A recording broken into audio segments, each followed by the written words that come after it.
ఏకాదశి అంటే నేను ఏకాదశిని కాదు పర్టికులర్ కాదు, కానీ ఏదో పెద్దోళ్ళు ఏకాదశికి ఉపవాసం ఉంటే మంచిది అన్నారు. టైం టెస్టెడ్ కదా, డబ్బుల కోసం చేయలేదు కదా వాళ్ళు. ఇప్పుడు ఉన్నట్లు కూల్ డ్రింకులన్నీ స్పోర్ట్స్ అనే కథ చెప్పి కూల్ డ్రింకులు అమ్మేసేది, లిప్స్టిక్లు అమ్మేసేది చేయలేదు కదా అప్పుడు.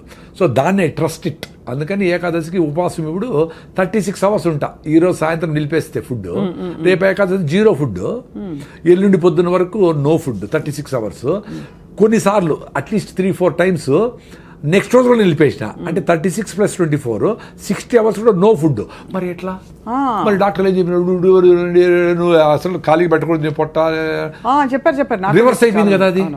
మరి ఏ బుక్లో లేదే. ఈ రోజు బుక్లో రాయండి, ఈ చూసిన వాళ్ళు ఎవరైనా డాక్టర్లు ఉంటే బుక్లో రాయండి.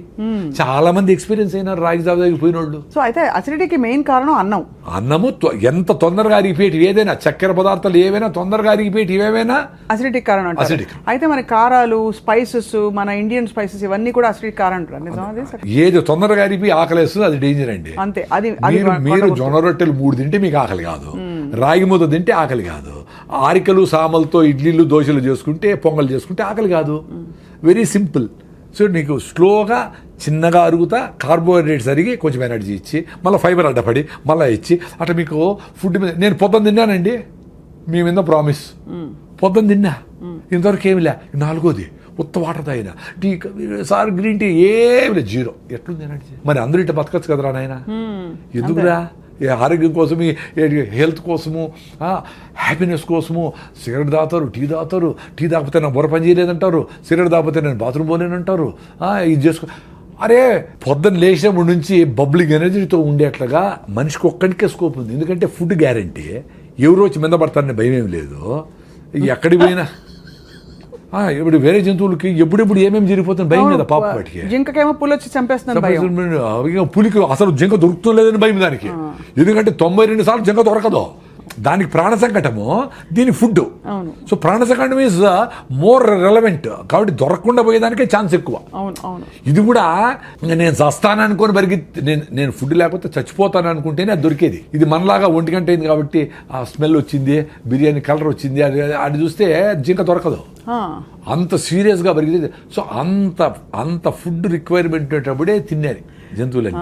మనము ఇంత సెక్యూరిటీగా ఫుడ్ మంచిగా హ్యాపీగా పెట్టుకొని 9 గంటలకు పోవాలా, 8 గంటలకు స్టార్ట్ చేసి టైం ఉంది రాని పిల్లోళ్ళందరూ కూర్చోపెట్టి అది వేసుకొని, అమ్మ ఇది బాగాలేదా, ఈ చట్నీ వేసుకొని వేసుకో అని దాని మీద డిస్కస్ చేస్తా కింద కూర్చొని అందరూ చుట్టూ పెట్టుకొని బాగా ఫుడ్ని ఎంజాయ్ చేస్తా అట్లా పోవాలా.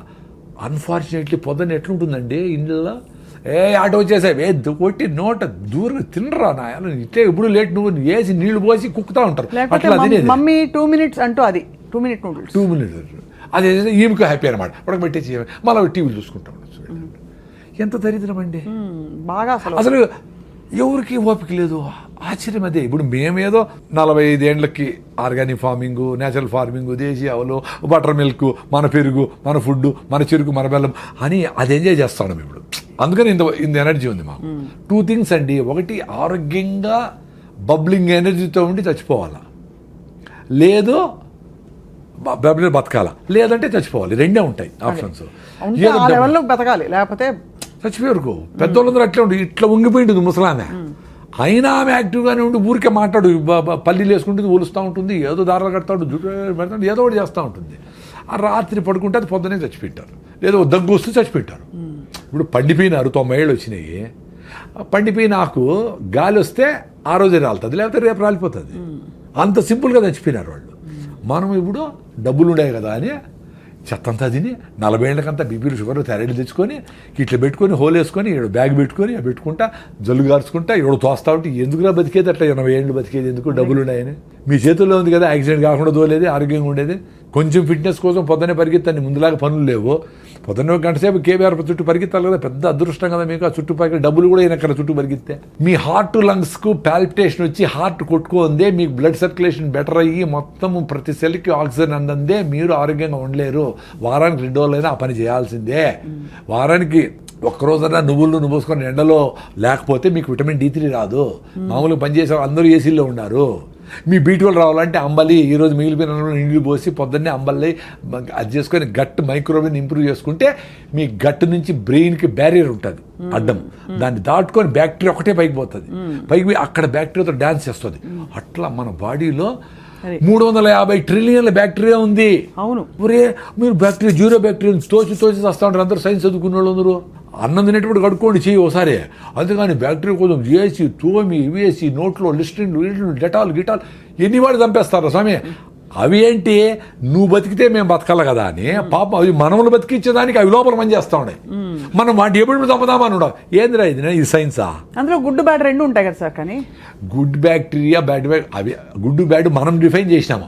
గుడ్ బ్యాడ్ ఏం వాటికేం తెలుసు పాపము. ఇప్పుడు మనకు మంచి చేసే బ్యాక్టీరియా ఎక్కువ ఉంటే చెడ్డ చేసే బ్యాక్టీరియా స్టెఫ్లో కాకసి వీటిని ఆడబెట్టి మూలకు పడి గమ్మునుండు అని చెప్పి ఇది చెక్ చేస్తా ఆడ పెట్టింటుంది అంతే. దాన్ని ఎలిమినేట్ చేయాలని నువ్వు నానా కష్టాలు పడి యాంటీబయాటిక్లు వేసి చిన్న జ్వరం వస్తే ఏదో ఫైటింగ్ జరుగుతూ ఉంటుంది, జ్వరం వచ్చింది ఆ ఫైటింగ్ చేస్తూ ఉంది, వదిలేదాన్ని నువ్వు రోజు రెస్ట్ తీసుకో. ఆకలి కాదు, అన్నం తినొద్దు, అది కూడా నేచరే చెప్పింది. నీకు ఆకలి కాకుండా రే నేను ఫైటింగ్ చేసుకుంటా ప్లీజ్ ఈరోజు తిండి నిలపరా అని చెప్తే మళ్ళా నువ్వు మందు వేసుకొని డోలు వేసుకొని మళ్ళా తింటావా? చెత్తనా ఎలా, ఎంత దరిద్రం అదే. అదే హోటల్ నుంచి సూప్ తెప్పించుకుంటారు సార్ చాలా మంది. సూప్ కాదు బిర్యానీ, వాళ్ళ అమ్మే చెప్తా జ్వరం తగ్గింది ఇప్పుడు తిన్నా అయినా ఐస్ క్రీమ్ తిని నీకు ఇష్టమైంది తిను అని. ఎంత బ్యూటిఫుల్ అంటే నేచరు.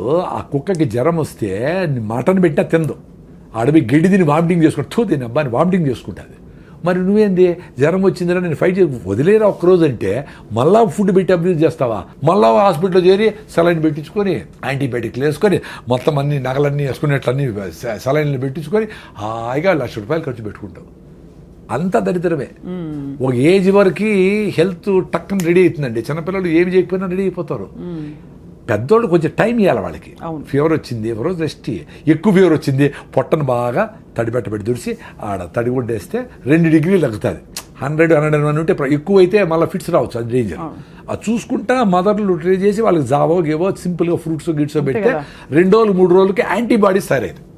బాడీ తయారు చేస్తుంది కదా యాంటీబాడీస్ని. ఇప్పుడు మీ ఇంటికి పోలీసులు వచ్చినారు, దొంగలు వచ్చినారు, మీరు పోలీసులు వచ్చేవారు కాసుకుంటారా, మీరే ఫైట్ చేస్తారా? పోలీసులు ఫోన్ చేసి ఇప్పుడు నైనా పోలీసులు పిలిచినాను ఆగు అంటే ఆగుతారా వాళ్ళు?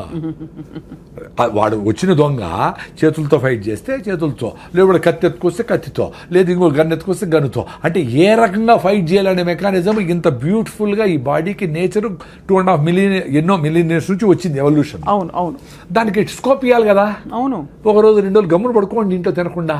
అప్పుడు పడుకుంటే ఏ రకమైన దొంగలు వచ్చినారు వాళ్ళకి ఏ రకమైన యాంటీబాడీస్ని తయారు చేయాలని తీసుకుంటుంది పాపం. అది దానికి స్కోప్ ఇవ్వాలా. మీరు యాంటీబయాటిక్ వేస్తే అంతే కదా, అన్నీ తెచ్చు కదా, మంచి చెడ్డ అన్నీ వా. సో ఏది ఫైట్ చేసేది? ఎంత బ్యూటిఫుల్గా చెప్పినారు కొంతమంది యూట్యూబ్లో డాక్టరు.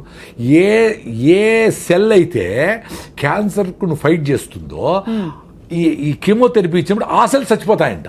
రిపీటెడ్ కెమోథెరపీ రేడియేషన్ ఇస్తే.